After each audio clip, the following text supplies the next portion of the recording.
The world is vast, and depending on where you look, it seems defined by borders and conflict.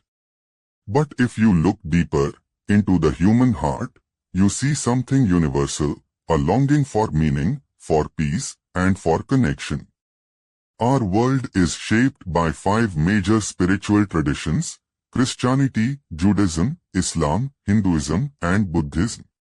At first glance, they seem like separate islands, with different scriptures, different rituals, and different histories.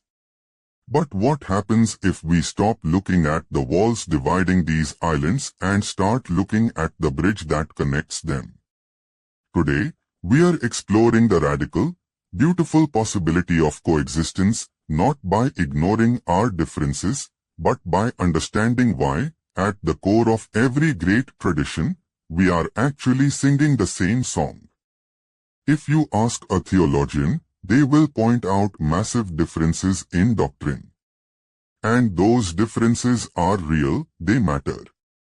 But coexistence doesn't mean being the same.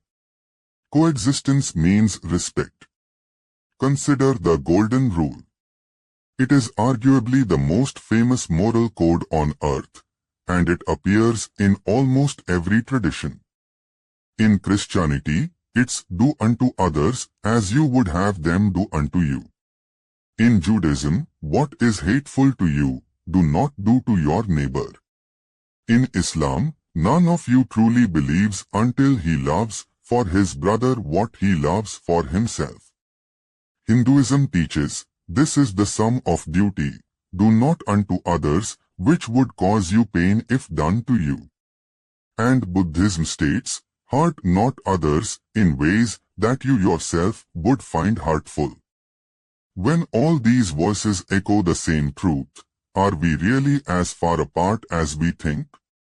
Whether you call it the will of God, the dharma, or the path of compassion, the destination is the same, the elevation of the human soul. So, if the core message is love and peace, why the friction?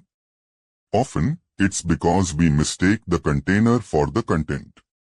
We become more obsessed with the religion than the religion's purpose. History shows that when we prioritize dogma over humanity, we create us versus them. We forget that a Christian's love for their neighbor, a Jew's commitment to justice, a Muslim's devotion to mercy, a Hindu's recognition of the divine in all things, and a Buddhist's practice of non-violence are all aimed at the same goal, solving the problem of human suffering. Coexistence requires 3 things. First, intellectual humility, accepting that no single human mind can fully grasp the infinite. Second, curiosity over judgment. Instead of asking, why do they do that weird thing, try asking, what does that ritual mean to you?